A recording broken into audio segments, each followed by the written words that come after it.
She's a good girl, loves her mama, loves Jesus and America too.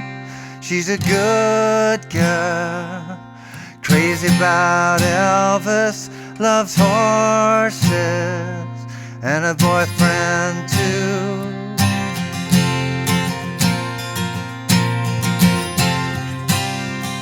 Well, it's a long day living in Reseda. There's a freeway running through the yard, and I'm a bad boy, 'cause I don't even miss her. I'm a bad boy for breaking her heart. Yeah, I'm free, free falling. Yeah, I'm free, free falling.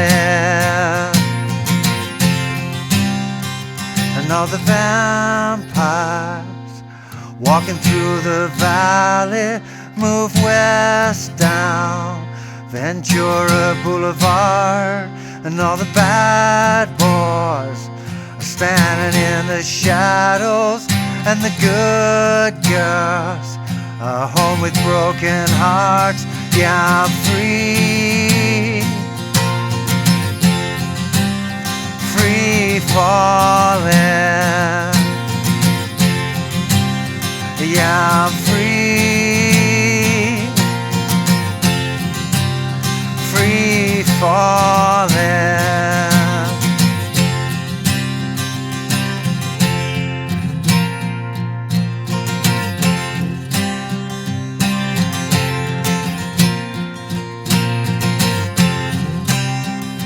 I wanna glide down over Mulholland. I wanna ride her name in the sky. I'm gonna free fall out into nothing. Gonna leave this world for a while. Yeah, I'm free, free falling. Yeah, I'm free, free falling. Yeah, I'm free, free falling. Yeah, I'm free, free falling.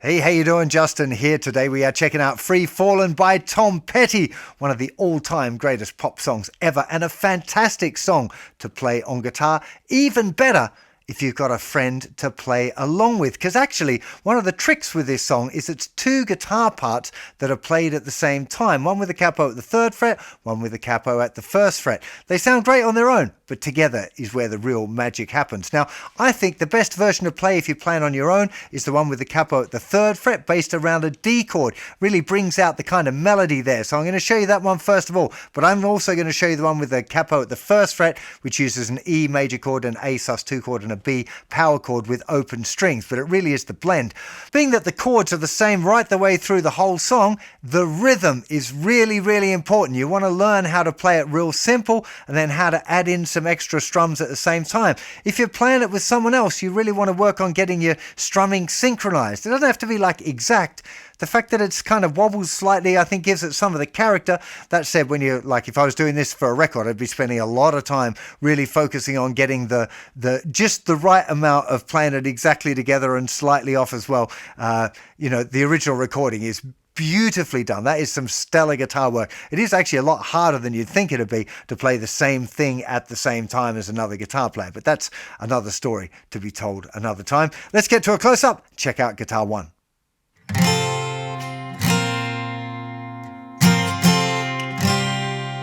Okay, this is the one.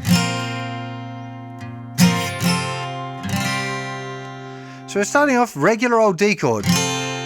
Very often I find myself hitting the A string as well. Doesn't matter, it sounds good. If you just, there's just the thinnest 4 strings. If we add the A in, no bother. You probably don't want to have a low E there. That wouldn't sound good. So you might want to wrap your thumb around and mute the thicker string, but if you're still playing around with the thumb around the back, just don't strum the thicker string. So that's D chord, that's the first one. Now the second chord, second finger's going to reach down and play the 3rd fret, 3 frets above the capo on the thicker string. Little finger goes down 3rd fret on the thinner string. Now, your second finger's almost certainly going to mute the 5th string anyway, and you want to leave your first finger down. That's the chord. It's a G sus2 chord. D, G sus2, and then you play that again, back to the D. And now second finger leaps over to play the 2nd fret on the 4th string. And you get this A sus4 chord. That's it, that's the chords. So D to G sus2. Again, D, and then A sus4. Okay, so you're really practicing the movement of that second finger. Yeah. You need to experiment a little bit. For example, the first finger is actually back a bit. Normally I'd have it like right up next to the fret, but putting it back that little bit gives space for the second finger to go down. So be aware of that as well. And then I'd just spend some time doing this.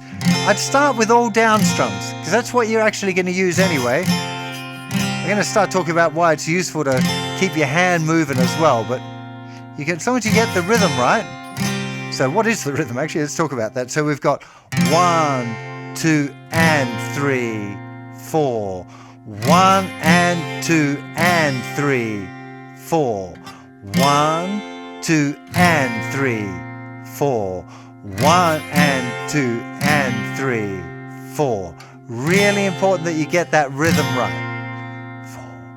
1 and 2 and 3, 4. All down strums. 2, 3, 4. 1 and 2 and 3, 4. Now, there's going to be more strums.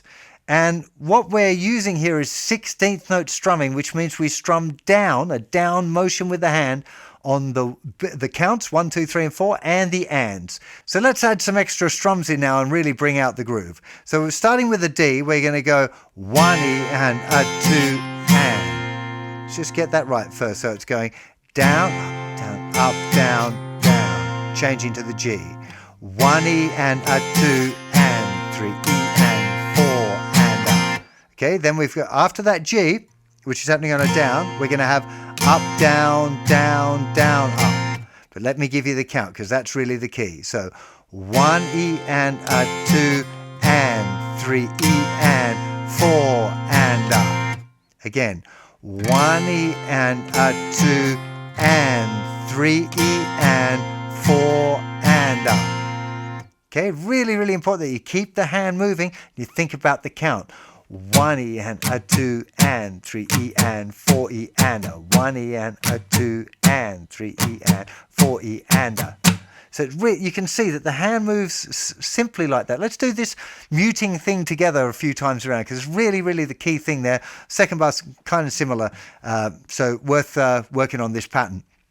Again, 3, 4, down, up, down, down, up, down, down, down, up. 1 E and a 2 and 3 E and 4 E and a 1 E and a 2 and 3 E and 4 E and a 1 E and a 2 and 3 E and 4 E and a. Down, up, down, down, up, down, down, down, up, down, up, down, down, up, down, down, down, up, down, up, down, down, up, down, down, down, up. 1 E and a 2 and 3 E and 4 E and a 1 E and a 2 and That's the first bar. Let's put it now with the chord. 1 E. Now, the next bar starts exactly the same, just with all downs. G, D, A, all downs. Up, down, down, down, up. And then we've got that same up, down, down, down, up pattern that we had at the end of the first bar. Okay, so it should feel familiar, and because the first part of the second bar is the same as what you've been practicing already, shouldn't feel too sticky to put these two bars together. Let's try. Nice and slow. 3, 4, 1 E and a 2 and 3 E and 4 and a 1 and 2 and 3 E and 4 and a 1 E and a 2 and 3 E and 4 and a 1 and 2 and 3 E and 4 and a 1 E and a 2 and 3 E and 4 and a 1 E and 2 and 3 E and 4 and a 1 E and 2 and 3 E and 4 and full speed.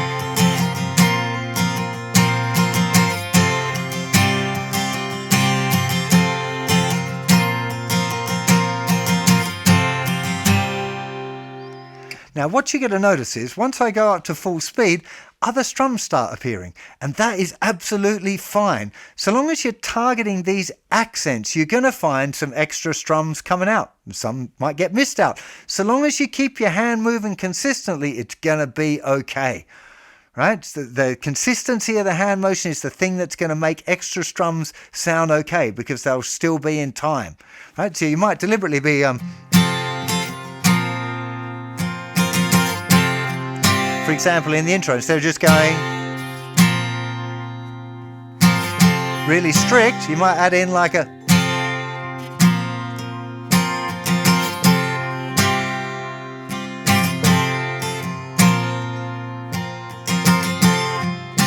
and then you also might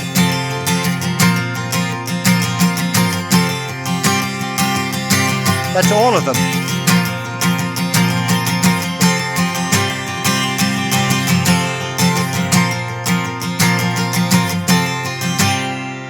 So as long as you keep the hand moving, you can add in extra strums as you like.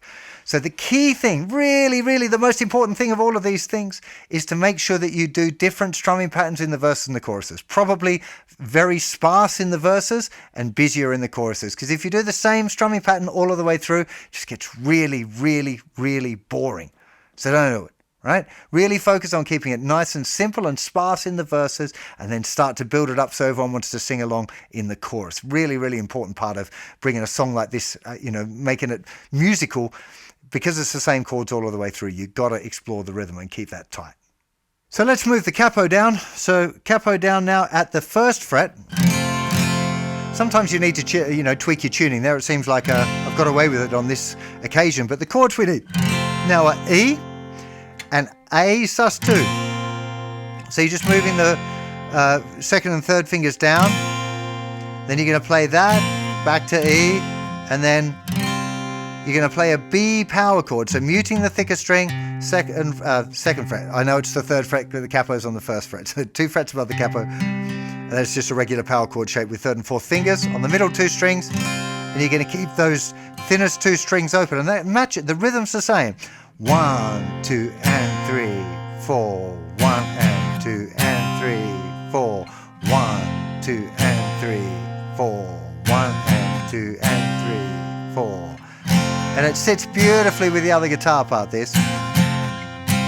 But on the original recording, I think what's happening is it's this guitar playing the busy rhythm with an electric guitar playing the one with the capo at the 3rd fret. I think that's what's going on. So you can also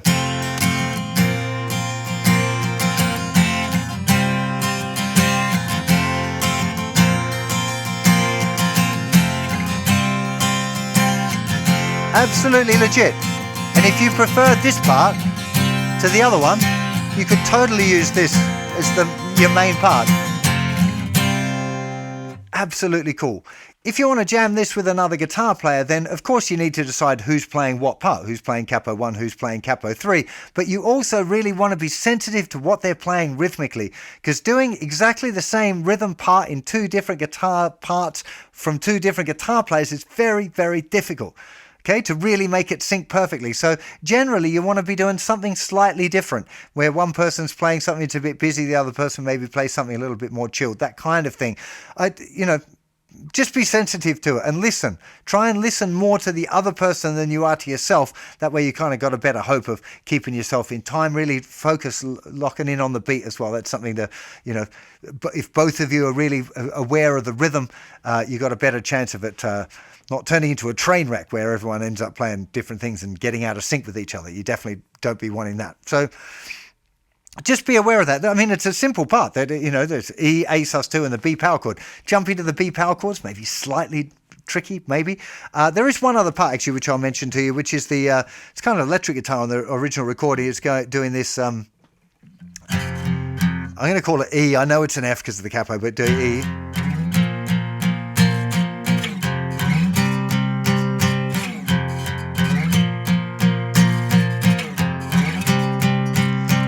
It's just the power chords, E, A, and B. Obviously, it's the A is at the 6th fret now because of the capo, but just remember getting the rhythm again. 1 and 2 and 3 and 4 and 1 and 2 and 3 and 4 and 1 and 2 and 3 and 4 and 1 and 2 and 3 and 4 and 1 and 2 and 3 and 4 and 1 and 2 and 3. It's a really cool part.